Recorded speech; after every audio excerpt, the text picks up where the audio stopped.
ব্রিটিশদের পকেট থেকে টাকা আদায় করে জেলের ভেতরেই সরস্বতী পুজো করেছিলেন নেতাজি। বিশ্বাস হচ্ছে না, এই অসম্ভব ঘটনাটি তিনি কিভাবে ঘটিয়েছিলেন শুনলে গায়ের লোম খাড়া হয়ে যাবে। সাল 1926, মায়ানমারের কুখ্যাত মান্দালয় জেল। নেতাজি তখন সেখানে বিনা বিচারে বন্দী। ব্রিটিশদের ভয় ছিল বাইরে থাকলে তিনি বিপ্লব ঘটিয়ে দেবেন। সামনেই ছিল সরস্বতী পুজো। নেতাজি জেলের বাজেটে পুজোর জন্য টাকা চাইলেন, কিন্তু ব্রিটিশ সুপারিনটেন্ডেন্ট মুখের ওপর অপমান করে বলল, তোমাদের ওই মাটির মূর্তি পুজোর জন্য সরকারি টাকা নষ্ট করা যাবে না। ধর্মের ওপরেই আঘাত বাঘের মতো রুখে দিলেন সুভাষ।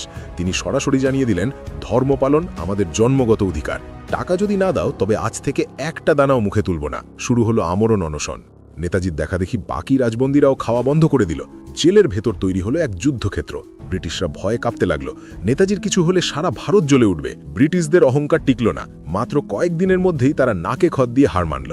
জেল কর্তৃপক্ষ বাধ্য হয়ে পুজোর পুরো টাকা মঞ্জুর করল। সেই বছর জেলের ভেতরেই শাঁখ বাজিয়ে মন্ত্র পড়ে ধুমধাম করে সরস্বতী পুজো হলো। ওটা শুধু পুজো ছিল না, ওটা ছিল ব্রিটিশদের গালে বাঙালির কোষে দেওয়া থাপ্পড়। এই রোমাঞ্চকর ঘটনাটি নেতাজির লেখা পত্রাবলী বইয়ের চিঠিতে জলজল করছে। যিনি দেশের জন্য এবং ধর্মের জন্য মাথা নত করেননি, সেই বীরের জন্য কমেন্টে একবার লিখুন, জয় হিন্দ।